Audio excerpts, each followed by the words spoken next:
I think it was 1998, 1989, I decided I was going to take violin lessons, and a friend of mine gave me Mariana's number. I called her and said that I was interested in taking lessons, and there was this pause on the phone, and she said to me, "How old are you? You sound much too old to be a student." She said, "I know a young woman with spirit who may take you on." And she referred to me to Laura. And I took lessons with her, and 20 years later, and three kids on, it's still going fine. I'm just delighted to be here, and it brings back enormous memories for me. I'm probably the person here who has the oldest record of being a student of Mariana's, because I studied with her from 1947 to 1950. And she and Fritz were very good friends of my parents, Ilse and Friedel Hein, who lived in Binghamton already when the Wallenbergs came. And I owe a lot to Mariana and her education and her getting me involved with music in a really strong way. One of the great outcomes of that is that I'm now married to a musician, my wife, Emily Romney, who's a singer and a voice teacher. And there are also all these memories just of this room. When I was 12, I think, I was required to take dancing lessons here. It was a terrible experience. But I can also remember being on the stage. This is for the Monday Afternoon Club, and playing the first movement of the Mendelssohn Piano Trio. I played violin, of course, with David Perlman, the son of Sylvia Perlman, who was mentioned today, as the cellist, and my friend Mimi Denton as the pianist, for the Monday Afternoon Club ladies, I think, who had given her a scholarship to college. So there's all this rich background that is here for me today, and the wonderful moving experience to see how music was brought to Binghamton and how it still lives here, much of it as the result of Mariana and Fritz Wallenberg's work. So thank you. Hi, I was probably one of the first students of Marianne Wallenberg. I started studying with her when I was in 4th grade, and I went all the way through high school with her for 8 years.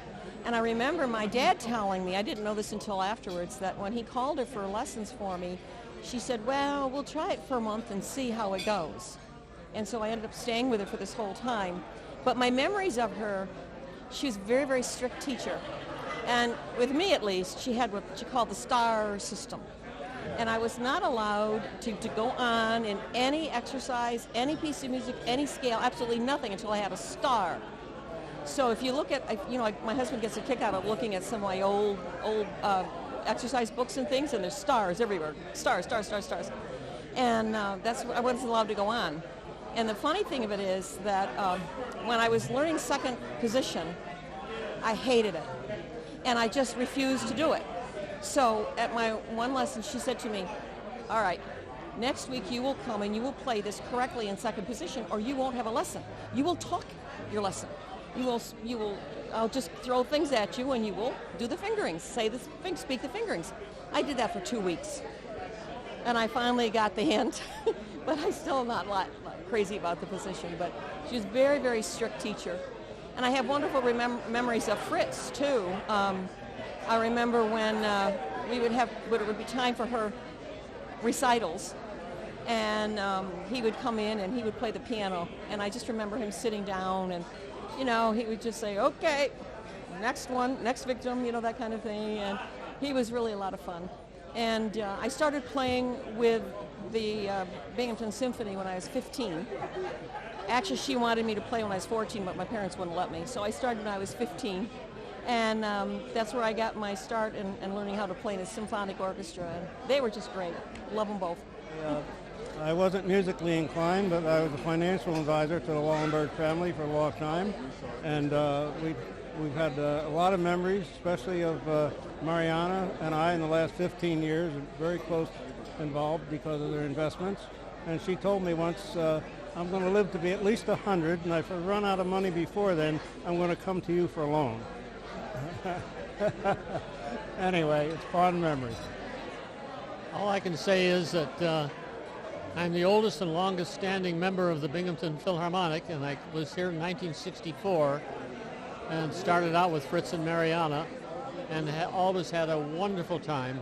working with him and playing in his in the orchestra, along with Maestro Cavelli and other conductors. But they were the sweetest people you could ever imagine. And playing Bach cantatas with them in their home, it was always a tremendous amount of fun and enjoyment. And they truly deserve this celebration today that we're having. Truly deserve it. Love it. This whole occasion is amazing and well deserved. But really, Kathy and Jim did a phenomenal job putting it together. And it's like healing energy to remember the beauty of our lives and the beautiful people and the musicians that we've been associated with. It's beautiful. And at this time we need it especially. But anyway, we thank them for doing this. Wow. Perfect. I think one of my favorite memories of the Wallenbergs is a couple things. One is going to their house and the wonderful smells of cooking and this sort of sense of a European household and my entree into really Middle European culture and music that stays with me today. And also I got to be coached playing string quartets, which was my entry into that whole world of chamber music, and we've reconnected here, so that's nice. My violist friend, Harold. Yeah, thanks. My brother studied with Fritz, and he said that he got so tired of cellists making the same mistake. The pointer, yeah. Yeah, he did that for you too? Absolutely. And he had a funny sense of humor. I mean, he just always very dry, funny puns and little jokes, which at the time as a young teenager I didn't always understand, and I think, is he joking or is he serious? And I wasn't ever, because he always had this kind of face where he would never really show whether he was serious or joking. And now, of course, I find it hilarious, but I wish I could laugh at his jokes and he were here so I could laugh at them, because I was always a little bit unsure of myself. He was an amazing man. I mean, he had so much energy, and he created, you just look around here, he created such a community of people around the things that he loved and sharing them with us all. And what a gift. What a gift. Look, it's still going on. It's amazing, isn't it? Amazing. Yeah. One of the events at the quartet one time, Fritz would pound the piano part, the part we were playing on the piano, "Sally, can't you count?" And I was like, what did I say? I said, no, but I can divide.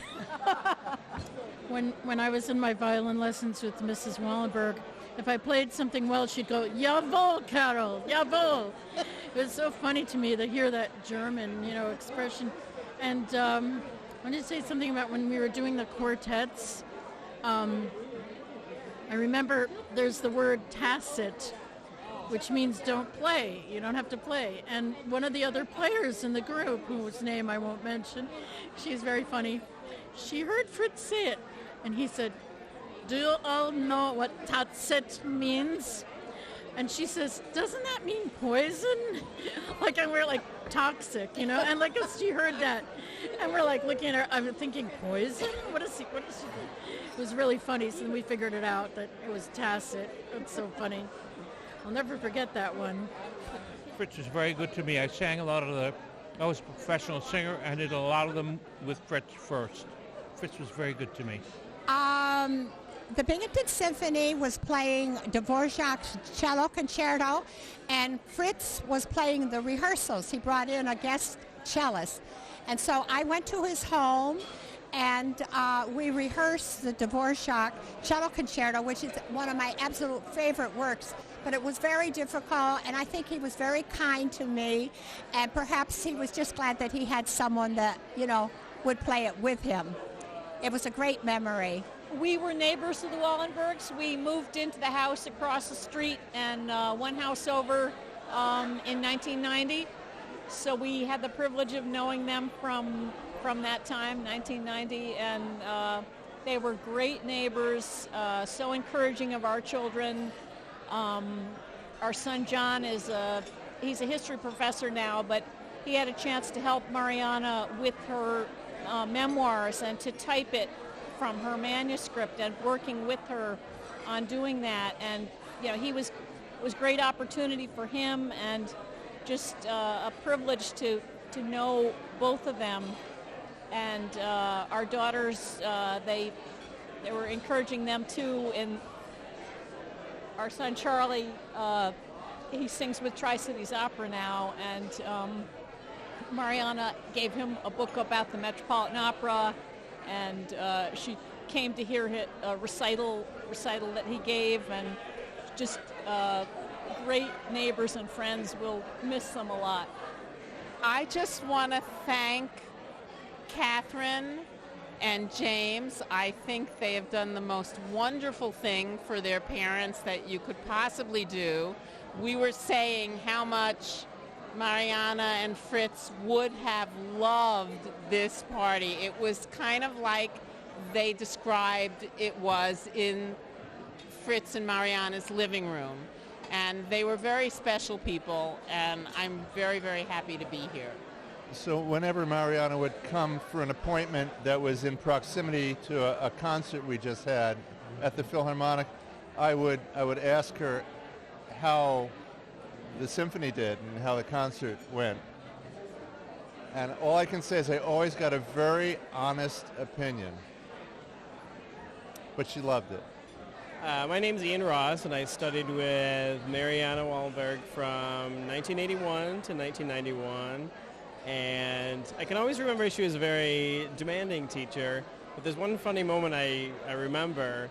It was probably 1986, 87. And the phone rang during one of my lessons. And she talked for a few minutes with some guy on the other end of the line.